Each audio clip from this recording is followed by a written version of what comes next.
جب تک بکے نہ تھے تو کوئی پوچھتا نہ تھا، یا رسول اللہ تم نے خرید کر ہمیں انمول کر دیا، لبیک یا رسول اللہ، لبیک یا رسول اللہ، لبیک یا رسول اللہ۔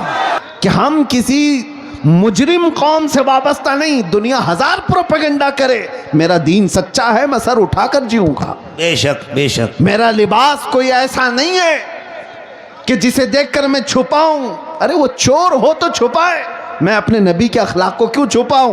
آپ کو ایک بات میں بتاتا ہوں، دنیا چوٹی رکھنے میں شرم نہیں کرتی، تمہیں داڑھی رکھنے میں کیوں شرم آئے؟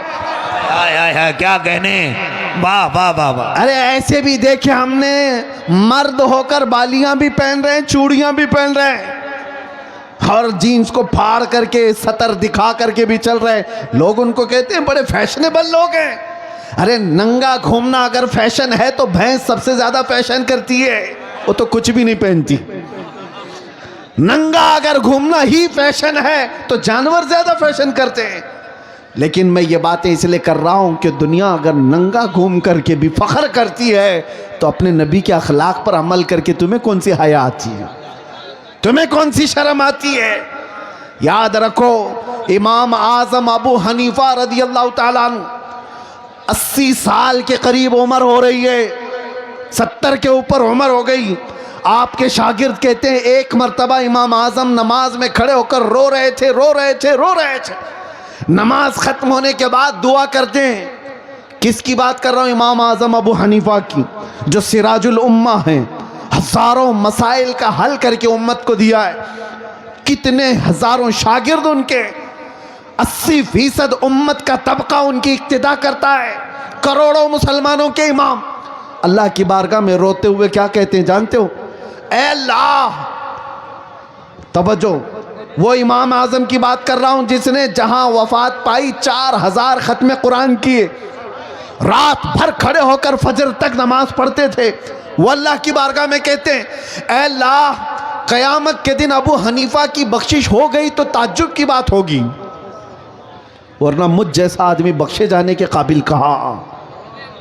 امام اعظم کہتے ہیں، اور جو بات میں کہنے جا رہا ہوں وہ یہ ہے، روتے ہوئے اللہ کی بارگاہ میں یوں کہتے ہیں اے اللہ، میرے پاس کوئی عمل نہیں رہ گیا، لیکن تو نے فرمایا ہے سفید داڑھی والے کو عذاب دینے میں مجھے حیا آتی ہے، اے اللہ میری سفید داڑھی کو دیکھ کر مجھ پر رحم فرما دے، سفید داڑھی کو دیکھ کر اے اللہ تو مجھ پر رحم کر دے۔ وہ کروڑوں مسلمانوں کے امام اپنی داڑھی کو اللہ کے بارگاہ میں عرض کر رہے ہیں کہ اس کی بدولت تو مجھے معاف کر دے۔ ذرا تم بھی اپنے چہروں پر ہاتھ پھیر کر کے دیکھ لو اللہ کی بارگاہ میں کیا رکھنے والے ہو۔ رب تبارک و تعالیٰ کی بارگاہ میں بڑھاپا آ گیا لیکن لوگوں کے اندر سے جوان بننے کی خواہش ختم نہیں ہوتی۔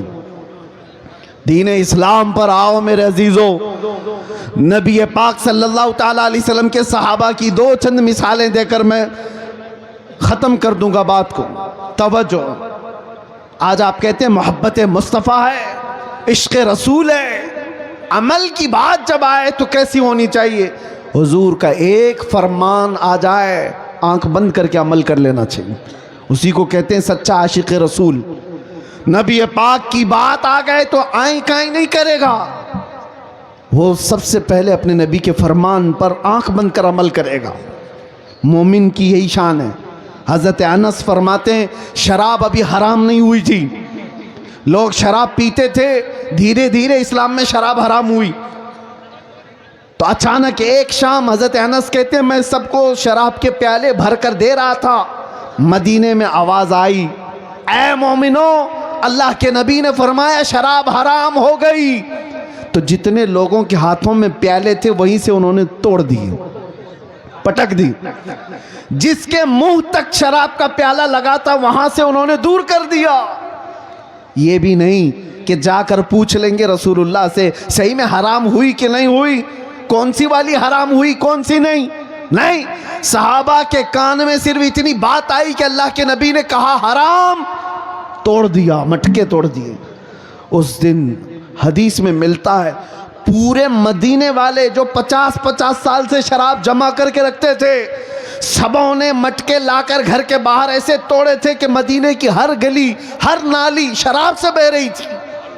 سب نے شراب باہر پھینک دیا. ایسا نہیں کہ ایک گھر والے نے, ایک کے گھر میں بھی شراب کا ایک پیالہ باقی نہیں رہا. محبت مصطفیٰ یہ ہے, حضور کا فرمان آ گیا, عمل کر لیں. ایک بار رسول کریم صلی اللہ تعالی علیہ وسلم جمعہ کا خطبہ دے رہے ہیں, توجہ, جمعہ کا خطبہ دے رہے ہیں ممبر پر کھڑے ہو کر. اسی اسنا میں ایک صحابی حضرت عبداللہ بن رواحہ ابھی آ رہے تھے گھر سے, باہر سے, مسجد میں اندر نہیں پہنچے تھے, باہر تھے, اور حضور صلی اللہ علیہ وسلم خطبے سے ممبر سے لوگوں سے کہہ رہے تھے بیٹھ جاؤ لوگوں بیٹھ جاؤ. یہاں اتنی دیر سے لوگ کہہ رہے ہیں نا بیٹھ جاؤ. حضور کا فرمان کیا تھا سنو, اور صحابہ کیا کرتے تھے. میرے آقا فرما رہے تھے ممبر سے بیٹھ جاؤ بیٹھ جاؤ. حضرت عبداللہ بن رواحہ مسجد نہیں پہنچے تھے, ابھی راستے میں تھے, حضور کی آواز آئی, وہیں راستے میں بیٹھ گئے, بیٹھ گئے, اور پھر اپنے گھٹنوں کے بل گھسٹتے گھسٹتے مسجد تک آنے لگے. لوگوں نے کہا عبداللہ بن رواحہ, وہ تو رسول اللہ نے مسجد میں بیٹھے ہوئے لوگوں کو کہا بیٹھ جاؤ, یا مسجد میں جو لوگ کھڑے تھے ان سے کہا بیٹھ جاؤ, تم تو ابھی باہر ہو یہیں سے بیٹھ گئے. عبداللہ بن رواحہ نے کہا پتہ ہے, لیکن بات رسول اللہ کی میرے کانوں میں بھی آ گئی. اگر میں کھڑا رہا اور اسی حالت میں موت ہو جاتی تو کہیں مجھے رسول اللہ کی بے وفائی میں نہ اٹھا لیا جائے.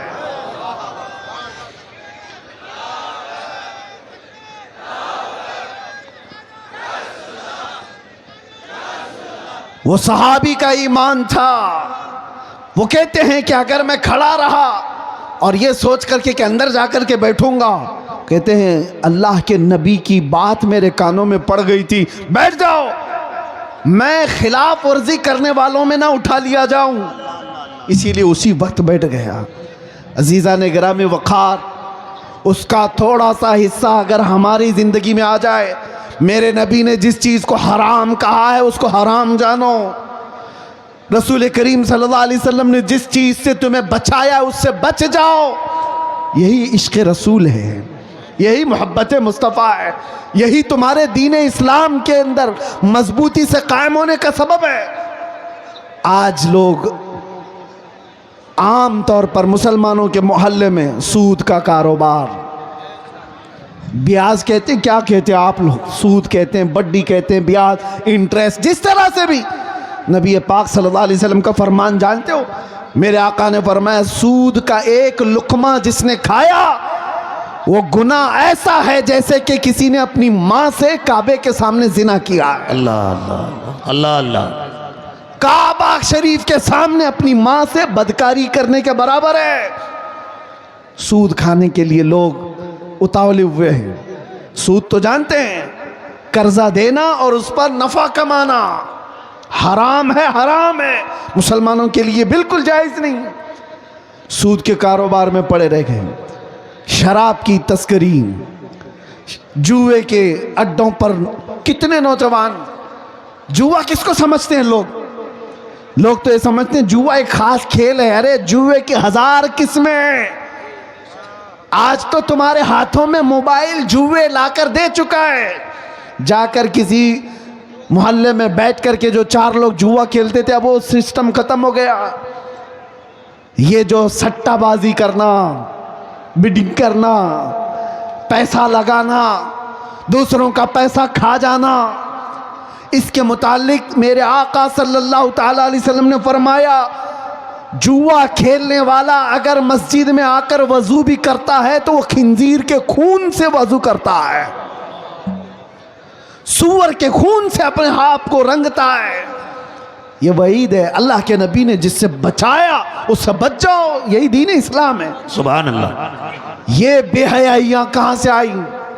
نشہ نوجوانوں کے اندر آ رہا ہے, بک رہا ہے, کر رہے ہیں ڈیلنگ, سب کچھ ان کے ہاں. جان بوجھ کر کے لوگوں نے تمہیں نشہ کا عادی بنایا ہے. میں نے جیلوں میں بھی دیکھا ہے وہ نوجوان جو 36 گھنٹے 48 گھنٹے نشہ میں مخمور پڑے رہتے ہیں. کس نے ان کو نشہ کا عادی بنایا؟ اے نوجوانوں تمہاری زندگی بڑی قیمتی ہے. افیون کوکین ہیروئن یہ سارے نشوں کے لیے تم نہیں پیدا کیے گئے. ارے نشہ کرنا ہی تھا تو عشق محمدی کا نشہ کر لیتے. نعرہ تکبیر اس لیے کہ نعرہ رسالت. واہ واہ واہ. اس لیے کہ عشق محمدی کا نشہ ایسا ہے. ارے شراب کا، چرس کا، گانجے کا نشہ تو آدمی کو پاگل بناتا ہے. اس کے سامنے تو اس کی بیوی اور ماں میں فرق نہیں رہ جاتا. وہ اپنی بیٹی اور بیوی میں فرق نہیں کر پاتا.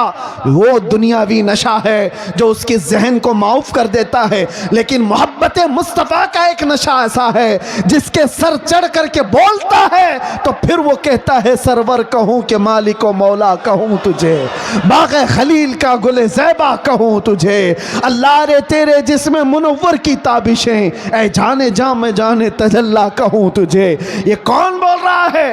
زمانے کا عشق کا امام اعلیٰ حضرت امام احمد رضا خان.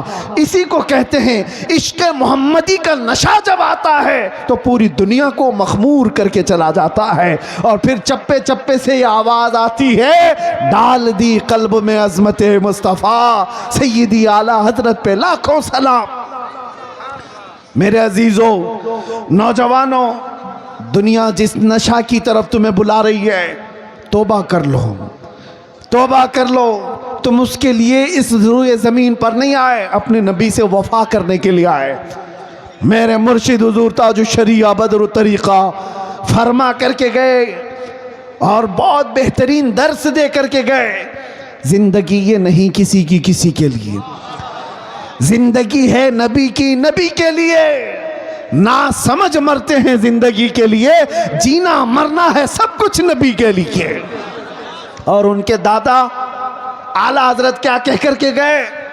اے نوجوانوں، کوئی اگر یہ کہتا ہے کہ ہماری لائف ہے ہمیں انجوائے کرنے دو، ایسا نہیں ہے. یہ تمہاری خام خیالی ہے. یہ تمہاری اپنی زندگی کہاں ہے؟